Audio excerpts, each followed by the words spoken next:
Teachers के लिए 2019 की वीडियो आज आपके सामने मैं ये अभी करके दिखाऊंगा। इसमें गवर्नमेंट टीचर भी हैं और प्राइवेट।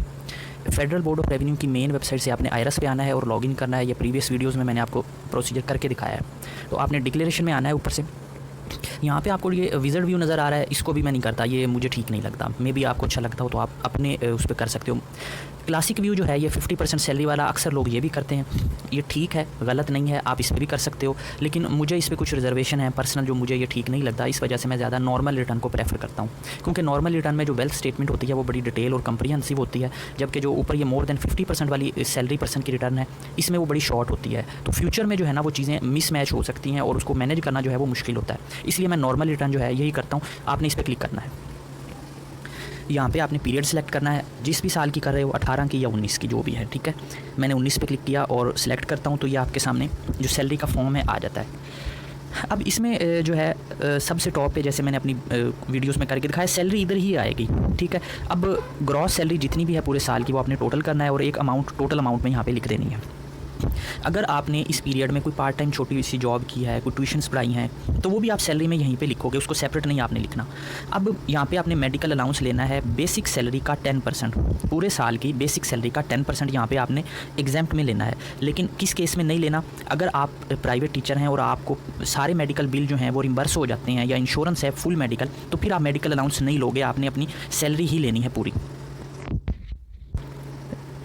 उसके बाद ये जो है आप अगर देखें प्रॉपर्टी में रिसीट, इसमें सॉरी आप अगर यहाँ पे आपको मैं कैपिटल एसेट्स है, अगर आपने कोई प्रॉपर्टी सेल की है, कोई घर बेचा है, लैंड बेची है आपने, अगर वो 3 साल अपने पास रखने के बाद बेची है तो आपने एग्जाम्प्ट वाले बॉक्स में उसका गेन लिखना है। अगर 3 साल के अंदर ही सेल कर दी थी तो जो टोटल अमाउंट वाला बॉक्स है इसमें लिखना है। गेन का मतलब ये है कि अगर रिटर्न में वो 1 लाख की आ रही थी, आपने इस साल उसको 3 लाख का बेच दिया तो 2 लाख आपका प्रॉफिट हुआ, आपने 2 लाख यहाँ पे शो करना है। अदर सोर्सेज में आपने आना है।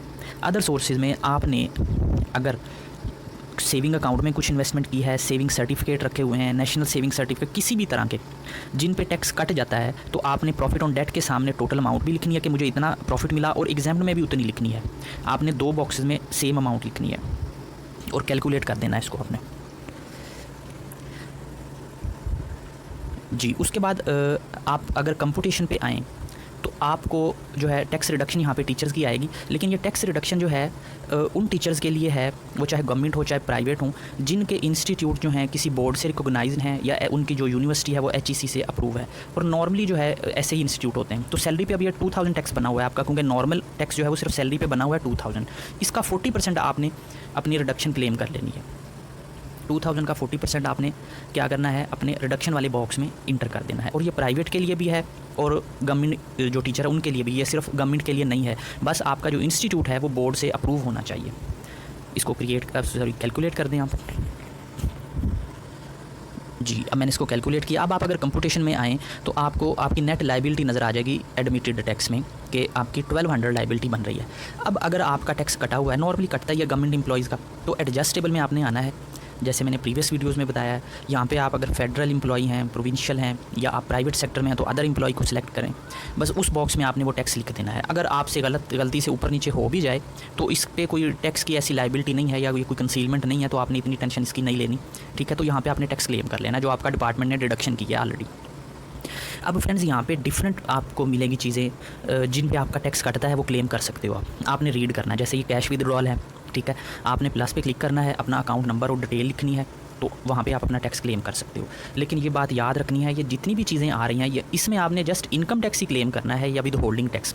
इसके अलावा चाहे कुछ भी आ रहा हो आपने वो क्लेम नहीं करना। सेल टैक्स हो, FED हो, अदर चार्जेस हो, वो नहीं क्लेम करने। आपने जस्ट इनकम टैक्स या विद होल्डिंग टैक्स, चाहे वो बैंक में हो चाहे वो बिल्स में हो, एनीवेयर कहीं पे भी होगा, तो आपने जस्ट इनकम टैक्स क्लेम करना है। आपने इनवाइस पे चेक करना है कि इसमें इनकम टैक्स है कितना। अब अगर आप नीचे आएँ तो ये आपको अपने बिल्स नज़र आ जाएंगे। आपने यहाँ पे अपना वो कंज्यूमर नंबर ऐड कर देना जो बिल पे रेफरेंस नंबर होता है आपका, और उसके सामने आपने अपना टैक्स जो है अगर बना हुआ है इनकम टैक्स तो पूरे साल की एक अमाउंट आपने जमा करनी है और वो यहाँ पे क्लेम कर लेनी है। लेस्को है, गैपको है, कैपको है, फेस्को जो भी है वो आप यहाँ पे कर सकते हो। ये सारी चीज़ें बनी हुई है और ये इतना कोई मुश्किल नहीं है जैसे मैं आपको करके दिखा रहा हूँ। अगर आप सिंपली ये करें तो आपकी रिटर्न बड़े आराम से प्रिपेयर हो जाती है। इसी तरह मोबाइल फ़ोन का बिल आप जो है वो टैक्स क्लेम कर सकते हो। आप हेल्पलाइन पे कॉल करें और उनसे अपना सर्टिफिकेट डिमांड करें कि जुलाई 18 से 30 जून 19 तक मुझे जो है मेरा इनकम टैक्स विद होल्डिंग का सर्टिफिकेट दें, तो वो एक अमाउंट आपको बता देंगे, वो यहाँ पे आप क्लेम कर सकते हो। मेक श्योर कर लें कि आपके पास जो है सर्टिफिकेट होने चाहिए ताकि फ्यूचर में काम आए। और अगर आपको और ज़्यादा इन्फॉर्मेशन चाहिए हो तो FBR मालूमात पोर्टल है जो टैक्स प्रोफाइलिंग के नाम से भी है, जिस पे मैंने वीडियो भी बनाई है। लास्ट के इस वीडियो में वो आपको लिंक भी मिल जाएगा, वहाँ से आप अपने जितने भी टैक्सेस कटे होते हैं ना उनकी डिटेल भी चेक कर सकते हो। इस पर आपने कैलकुलेट करना है और आपके टैक्स अपडेट हो जाएंगे। जो भी टैक्सेस हैं वो आप सारे यहाँ पे ले सकते हो जी। अब आपने टैक्सेस ले लिया, अब आप अगर कंपटीशन में आएंगे तो ये आपका रिफंडेबल टैक्स बन रहा होगा, क्योंकि आपकी लायबिलिटी थोड़ी थी, टैक्सेस आपने ज़्यादा पे कर दिए थे। तो इस केस में आपको चालान बनाने की ज़रूरत नहीं है, क्योंकि एडमिटेड टैक्स नहीं आ रहा आपका। तो अब आगे हम जो है वो वेल्थ में जा सकते हैं।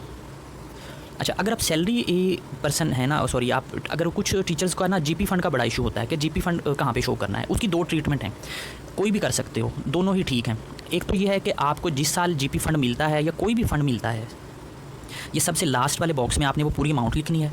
टोटल अमाउंट में भी वो अमाउंट मेंशन करें और एग्जाम्प्ट अमाउंट में भी वो अमाउंट मेंशन करें। एक तो ट्रीटमेंट है इसकी ये, ठीक है।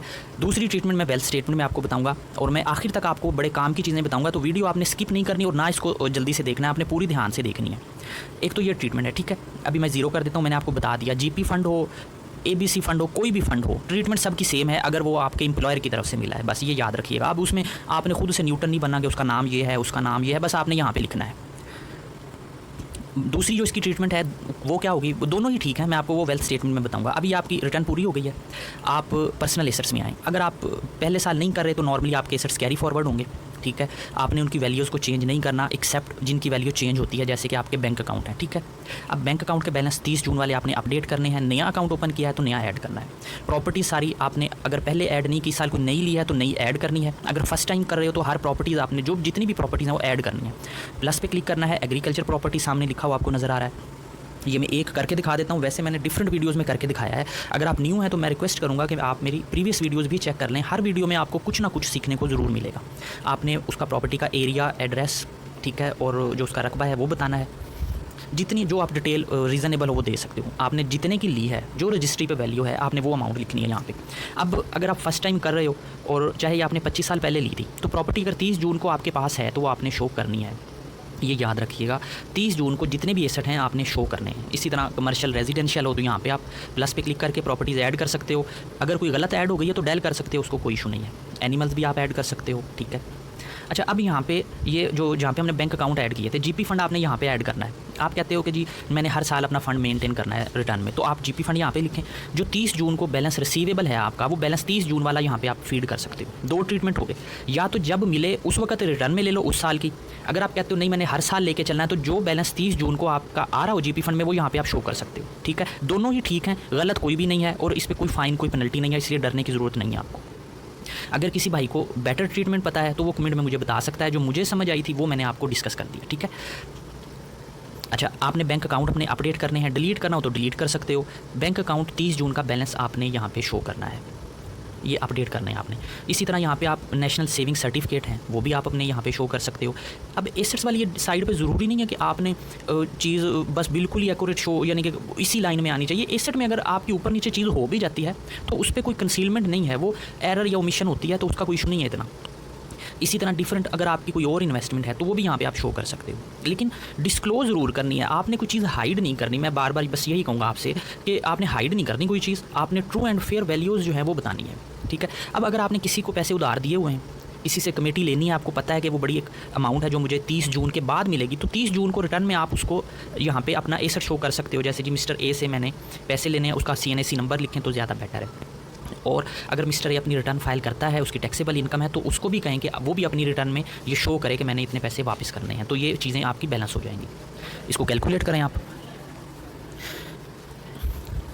कैलकुलेट करने से डाटा आपका सेव भी हो जाता है, आपको ऊपर से सेव करने की ज़रूरत नहीं रहती जी। अब नीचे आएँ आप।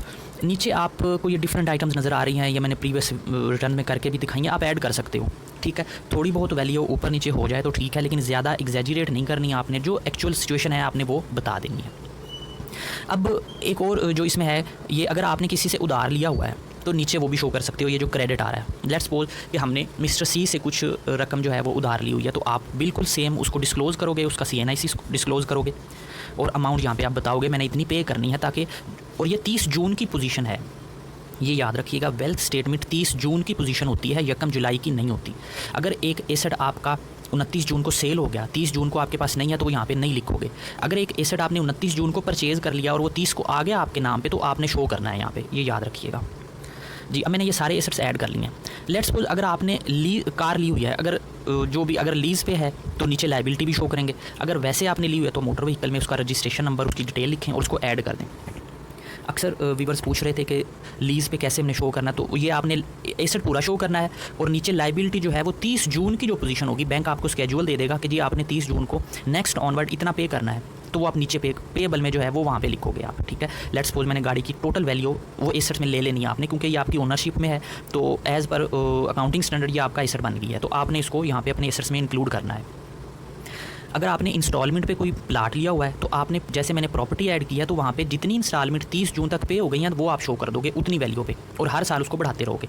अब ये अगर लीज़ पे है तो नीचे क्रेडिट में आपने लाइबिलिटी ऐड करनी है। लेट्स सपोज कि मैंने ये मिज़ान बैंक से कार लीज़ करवाई थी, तो मैं यहाँ पे उसका बैंक का नाम लिखता हूँ। अगर और डिटेल लिखनी है तो वो भी लिख सकते हो। 30 जून 2019 को जिस भी साल की रिटर्न फाइल कर रहे हो, जून की जो पोजीशन है कि मैंने इतना पेएबल बैलेंस है, वो बैलेंस आपने यहाँ पे लिख देना और इसको कैलकुलेट कर देना आपने जी। अब ये देखें, आपकी मैंने ये सारी वर्किंग करके दिखा दी है आपको, ठीक है। उम्मीद है आपको इसमें कोई कन्फ्यूजन नहीं होगी, ठीक है। फिर भी कोई क्वेश्चन हो तो आप कमेंट में कर सकते हो, मैं इंशाल्लाह आपको ज़रूर उसका आंसर करूँगा जी। अब ये वेल्थ स्टेटमेंट आपकी कंप्लीट हो गई है यहाँ पे। अब मैं आ जाता हूँ रिकन्सिलेशन वाले टैब पे। रिकन्सिलेशन वाला जो टैब है फ्रेंड्स, उसमें अगर आप दूसरे तीसरे साल फाइल कर रहे हो रिटर्न, तो डाटा ऑलरेडी आया होगा। ये डाटा जो है नॉर्मल टैक्स वाला पिछले साल का आ रहा था, इसको ज़ीरो कर देना है, अपने डिलीट कर देना है, क्योंकि ये प्रीवियस ईयर की फिगर थी।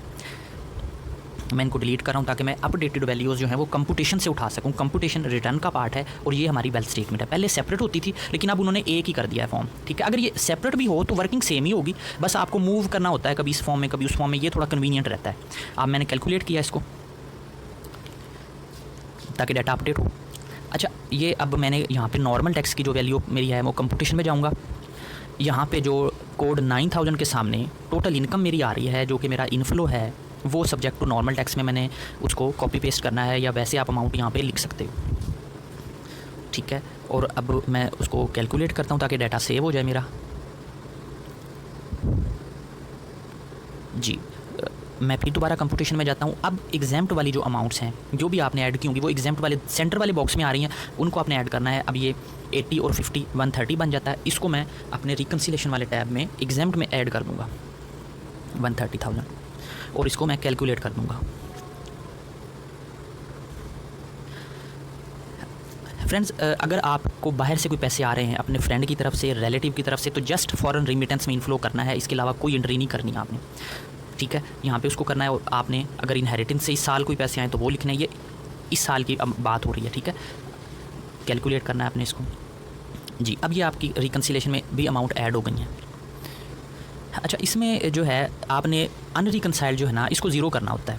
ये जो प्रीवियस ईयर की अमाउंट आ रही है, इसको डेल करने की गलती नहीं करनी है आपने, ठीक है। ये ऑटोमेटिकली अगर पिछले साल की थी तो आ जाएगी, नहीं आई तो आप डाउनलोड कर सकते हो मेरी प्रीवियस वीडियो से। आप देखेंगे कि पिछली रिटर्न कैसे डाउनलोड करनी थी, वेल्थ स्टेटमेंट, तो वो अमाउंट यहाँ पे आपने कैरी करनी है। अगर फर्स्ट टाइम कर रहे हो तो आपने कुछ नहीं करना, फिर इसको कॉपी पेस्ट करना है और प्रीवियस ईयर में आपने उसको जो है पेस्ट कर देना है और कैलकुलेट करना है, तो वो आपकी अमाउंट ज़ीरो हो जाएगी अनरिकनसाइल्ड। लेकिन अगर पहले साल नहीं, सेकेंड ईयर्स में कर रहे हो तो फिर आपने कॉपी पेस्ट ऊपर नहीं करना इसको। आप एक्सपेंसेस में आओगे। एक्सपेंसेस में आप देखें डिफरेंट एक्सपेंसेस आ रहे हैं आपके। यहाँ पे जो आपकी सैलरी से डिडक्शंस हो रही होती हैं ना, आपने उनको भी कंसीडर करना है। जैसे जीपी फंड है, पीएफ है, और डिफरेंट तरह के डीएसओपी फंड होता है गवर्नमेंट का, और बड़े फंड होते हैं डिफरेंट किस्म के नाम। जो भी डिडक्शन हो रही है ना आपकी, तो वो आपने यहाँ पे मेंशन करनी है। अदर एसेट्स में लिख सकते हो, किसी और जगह पे लिख सकते हो, लेकिन लिखनी ज़रूर है आपने। और ये अमाउंट अगर एक्यूरेट हो तो एक्यूरेट कर दें, अदरवाइज़ आप अप्रॉक्सीमेट फिगर भी ले सकते हो।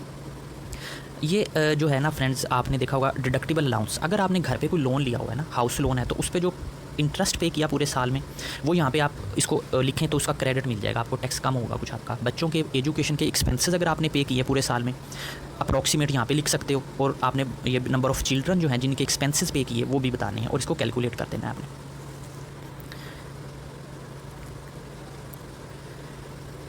जी, अब आप कंप्यूटेशन में अगर आते हो तो आप देखें कि आपकी अगर एडमिटेड लाइबिलिटी है तो वो आपको चालान बना के पे करना होगा। अब जैसे यहाँ पे आपकी जो है एडमिटेड लाइबिलिटी अभी नहीं बन रही, ये रिफंडेबल टैक्स है, तो आपकी रिटर्न वैसे ही सबमिट हो जाएगी, ठीक है। लेकिन अब अगर आपकी एडमिटेड लाइबिलिटी है तो फिर आपको चालान बनाना होगा।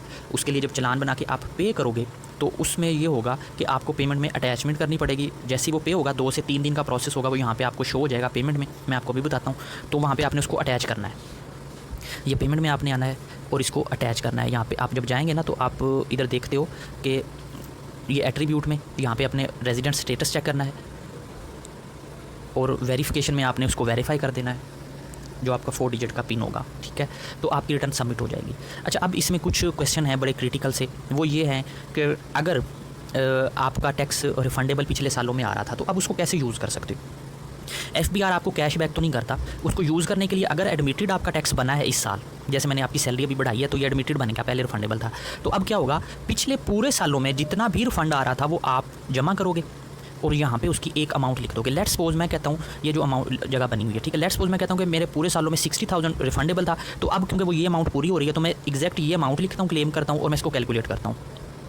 जब मैं कैलकुलेट करता हूँ तो अब ये अमाउंट देखें एडमिटेड के सामने से 0 हो गई है, बिल्कुल ब्लैंक है, और ऊपर फंड में उन्होंने एडजस्ट कर लिया है।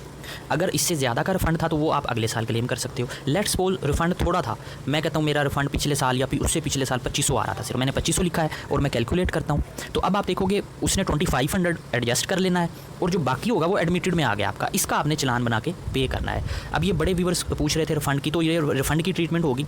अब आगे भी मैं आपको कुछ चीज़ें बताता हूँ, वीडियो आपने स्किप नहीं करनी और बड़े ध्यान से देखनी है जी। ये अब आपने अपना रिफ़ंड जो था ये इस तरह क्लेम करना है। इसके अलावा जो है ना, अक्सर जो है ना टीचर ये मुझसे पूछ रहे होते हैं कि हमने ना 10% टैक्स की डिडक्शन होती है, कुछ सर्विसेज देते हैं, पेपर चेक करते हैं, यहाँ पे आपने क्या करना है, अदर रेवेन्यू में आना है, बिजनेस वाले टैब में। जितनी टोटल अमाउंट मिली थी जिस पे 10% की डिडक्शन हुई थी, लेट्स सपोज मैं कहता हूँ मुझे 150,000 इस पूरे साल में मिली थी जिस पे 10% डिडक्शन हुई थी। मैं परसेंटेज बता रहा हूँ, मैं आपको अब सर्विसेज नहीं बता रहा कि आपने काम क्या किया था, मैं एक बात कंप्लीट कर रहा हूँ कि अगर 10% डिडक्शन हुई थी तो अदर रेवेन्यू में आपने अदर में लिखना है 150 दोनों में लिखना है, फिर आपने फाइनल में आना है। यहाँ पे आपको पेमेंट फॉर सर्विसेज में एक बॉक्स मिलेगा जिसमें आ रहा होगा कि आपको 10% टैक्स जो डिडक्शन हुई थी यहाँ पे आप लिख सकते हो। आपने यहाँ पे वो पूरी अमाउंट लिखनी है और उसके ऊपर जो 10% टैक्स कटा था वो लिखना है। अब ये अमाउंट आपकी एग्जाम्प्ट होती है क्योंकि इस पर टैक्स कट जाता है, ठीक है। तो ये आप मुझसे बड़ा क्वेश्चन कर रहे थे तो मैंने अब ये इसको सोचा मैं आपको बता देता हूँ। तो इसको कैलकुलेट करना है, आपकी कंप्यूटेशन अपडेट हो जाएगी, आपने अपडेट फिगर अपनी जो है वो वेल्थ में उसी तरह लेके जानी है, कोई इसमें नई चीज़ नहीं है। पहले ये एग्जाम्प्ट में 2 फिगर आ रही थी, अब वो 3 हो गई हैं।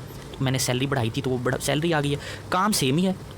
आपने इसको सिंपल रखना है, आपने खुद से कोई न्यूटन नहीं बनना, जैसे मैंने बताया आपने बस वैसी करनी है। और नॉर्मली 90% केसेस में इससे सिंपल ही आपका काम होगा, तो आप इसको देख के बड़े आराम से कर सकते हो। अच्छा फ्रेंड्स, मैं रिक्वेस्ट करूँगा कि काइंडली अगर आपने हमारी पेड सर्विसेज लेनी हो तो आप मुझे व्हाट्सएप कर सकते हो, तो इंशाल्लाह आपको पेड सर्विसेज मिल जाएंगी। और अगर आपके वैसे क्वेश्चन हैं तो मुझे कमेंट कीजिएगा। मैं रिक्वेस्ट करूंगा कि काइंडली मुझे व्हाट्सएप पे क्वेश्चन आप ना पूछा करें, उससे जो है ना मुझे काफ़ी मेरी लिमिटेशन है, पॉसिबल नहीं होता मेरे लिए रिप्लाई करना। तो अपना ख्याल रखिएगा और दुआ कीजिएगा। Thank you.